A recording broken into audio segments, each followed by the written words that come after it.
Hey guys, Morgan's Maintenance. Today's video is going to be a tool comparison, tool talk, kind of a review. I don't really know where I want to categorize this, but the bottom line is I have two Milwaukee M18 miter saws. I have this 2733, which is the 7 1/4. I previously have shot a video on this. I've had this for a lot longer period of time than this one, and I kind of showed it to you in my first use, my first impressions of it and all those things. So you might want to check that out if you've been looking into getting this saw. But I've had this for some time. There's been a few jobs where it's not been able to do some of the things that I need for a saw to do. So I ended up, because I got a good deal on this one, I bought the 2734, which is the 10-inch Milwaukee miter saw. So kind of the idea behind this video is I'm going to do a comparison of the 7 1/4 versus the 10-inch as far as the features that they both have, where this one has fallen short for me that this one will take care of, so that maybe it helps you make the decision, is the benefits of this smaller saw worth me going ahead and buying that, because I'll never run into the problems that you've run into, and the size of it, the weight of it, all those things. That's kind of what I decided that I need.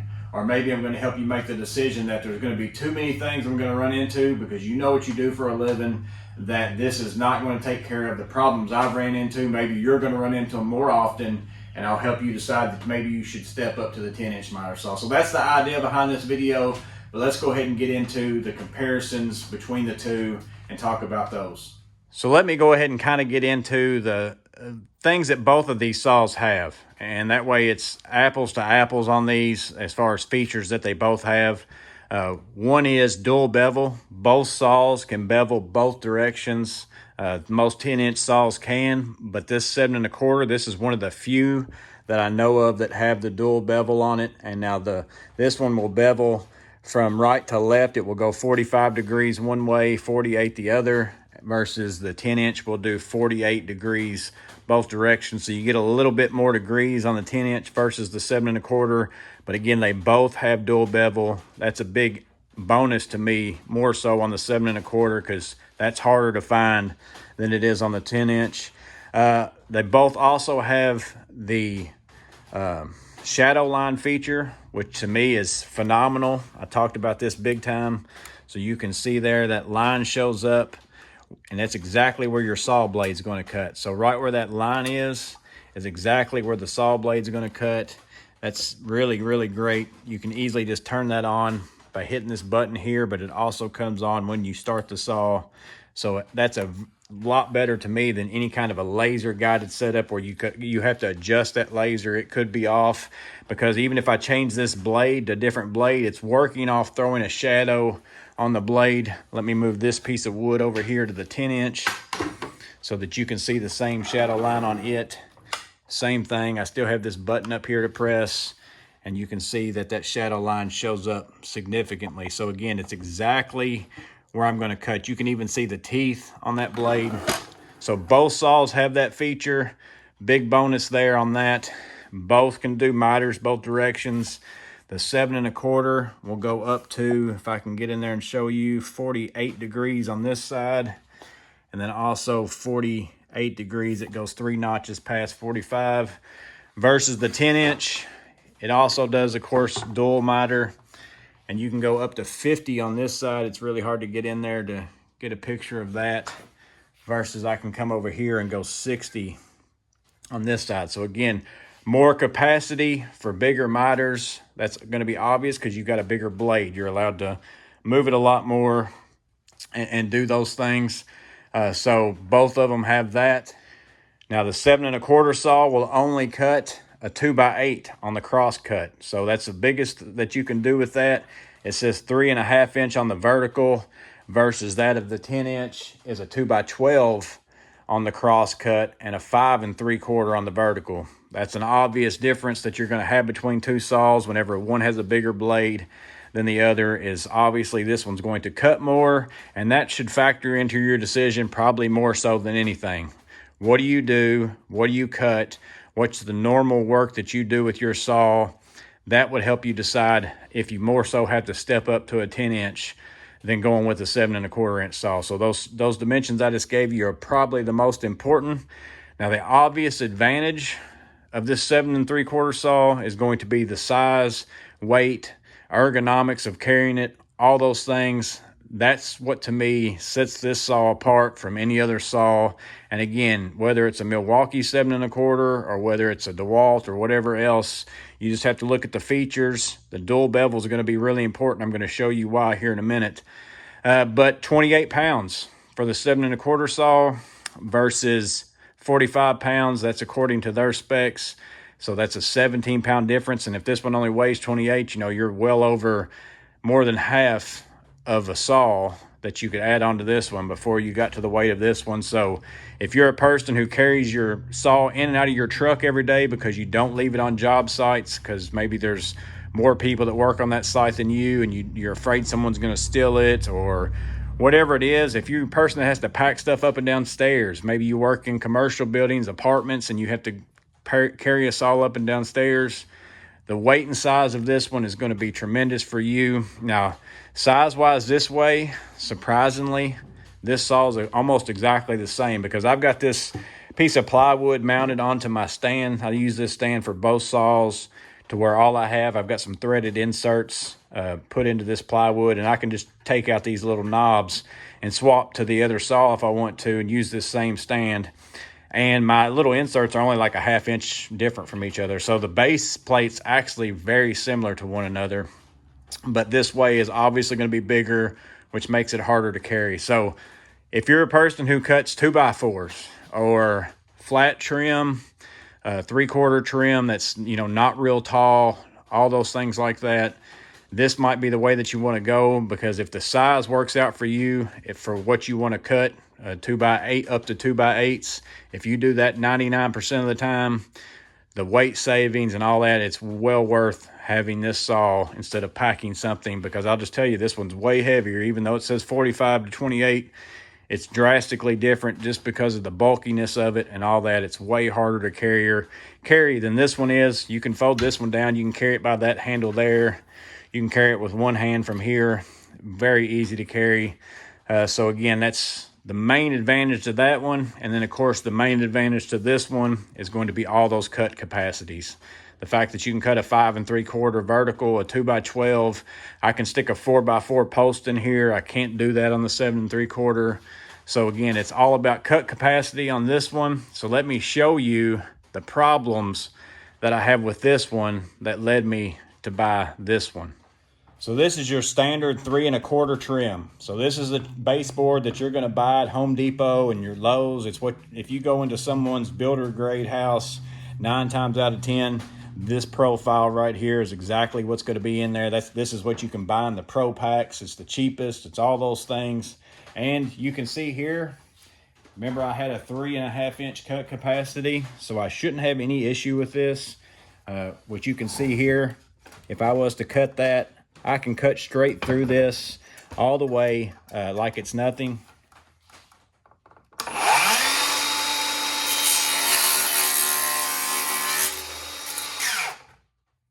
No problem whatsoever. I can also cut it at a 45 this direction. I won't have any problem doing that as well.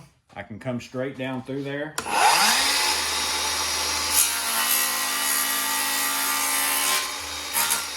And I don't have an issue there. But the problem comes whenever you kick it over to this side, and whenever I want to cut a miter coming back this direction, and I put that on 45, you're going to see that as I come down, you can see the housing here. That's going to end up hitting on my piece of trim, and my blade is not all the way down into my kerf plate, so I'm not going to be able to cut all the way through from this side right here.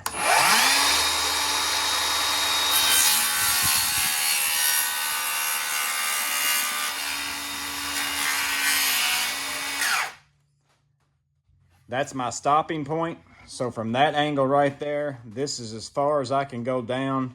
Even though this is a 3 1/4 board, I can only cut like 2 7/8 off of this side's angle because of the housing of the actual motor and everything itself. It gets in the way, doesn't allow me to cut through this. So if you're a trim person and you cut 3 1/4 trim all the time, you're going to have to use the bevel feature and kick back and forth. That's what I do with this saw whenever I use it in this particular way and I'm cutting this kind of a baseboard. I've got to do the bevel and do right and left bevel in order to cut through this, because I can cross cut up to 8 inches. That's not a big deal. So that's why I said the dual bevel feature on a 7 1/4 saw, it's actually way more important than I ever thought that it was. I just thought it was a nice feature to have, because why not have it both directions?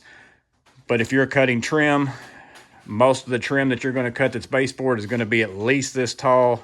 And the fact that you can't cut a miter in one direction, I think that that's a big, loss on that. But again, there's a workaround with this saw. It's not a big deal, but it's still more time consuming to mess with changing your bevel back and forth to 45 degrees than it is to just sit here and do this on a saw. That's much faster. Even though I personally like cutting my stuff flat anyways, I think that that's a big deal versus I can come over here on this 10-inch saw. And of course, I'm not going to have any problem cutting either way with this one. As you can see here, I can cut through this 3 1/4 just like this.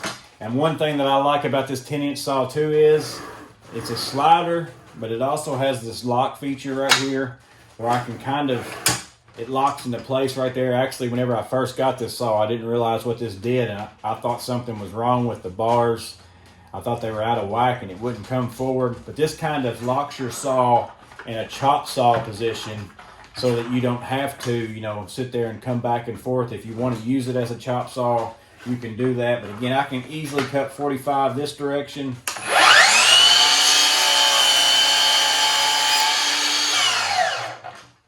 And I can also come back and cut 45 this direction.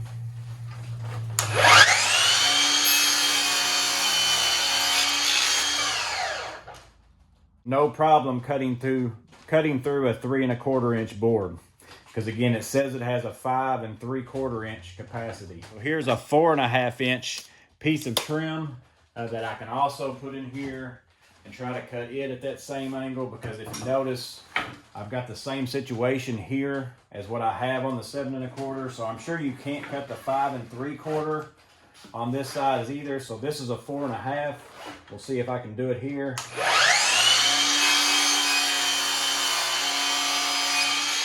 So I'm able to cut the 4 1/2 inch as well on this side. I don't know what the exact, I don't have anything that was 5 3/4 to see what the actual measurement is. But again, this obviously, no matter what, has more capacity than that of the 7 1/4 for your vertical cuts. And if you're someone who's cutting 3 1/4 trim all the time, every single day, you either got to love to do it on the bevel, or I'd step up to this 10-inch miter saw and get that, because odds are, if you're a person who does a whole house worth of trim and all those things like that, you're probably setting up for a whole day with a stand and a saw and leaving it in one spot and not packing it as much and all those things. To me, versus this is more of you do a lot of small jobs, you pack your saw around a lot, you do all those things like that. That's where that one's going to come in handy more often than that.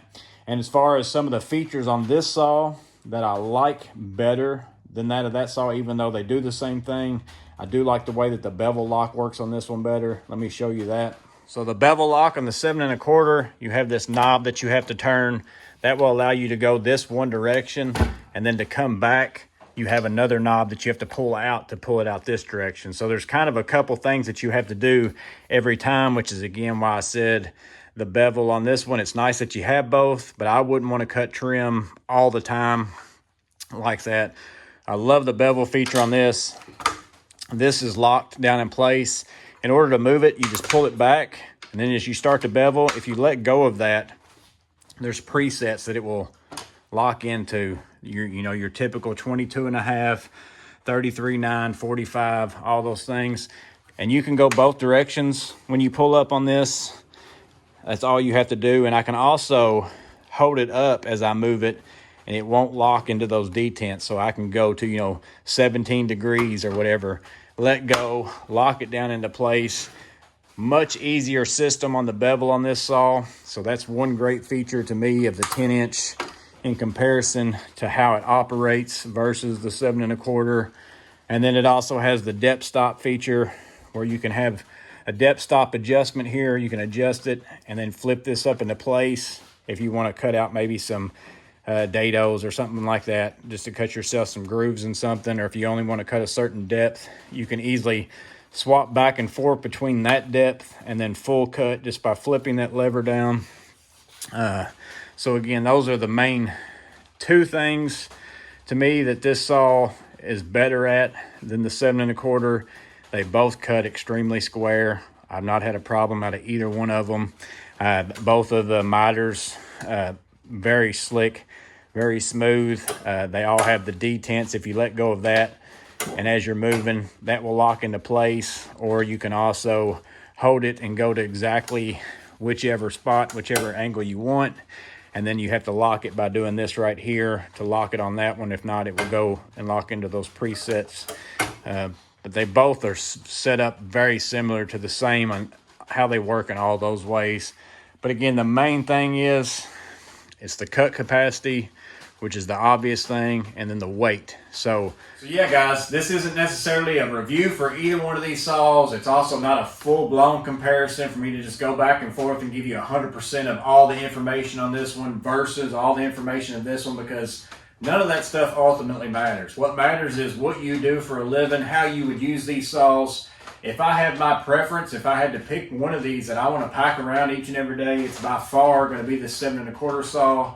Of course, I've had this for some time now. I've used it. I've learned what it's good for and what it's not. So that's what led me to buy this 10-inch miter saw. That, along with I got a deal with 2 8-amp-hour batteries in the saw for like $520. So I was looking at getting those batteries anyway. So I ended up getting the saw for a fairly good deal, and it was going to help me in certain situations. So I went ahead and bought it. Now, obviously, that's not the world a lot of people live in. A lot of people, you're going to have to pick and choose.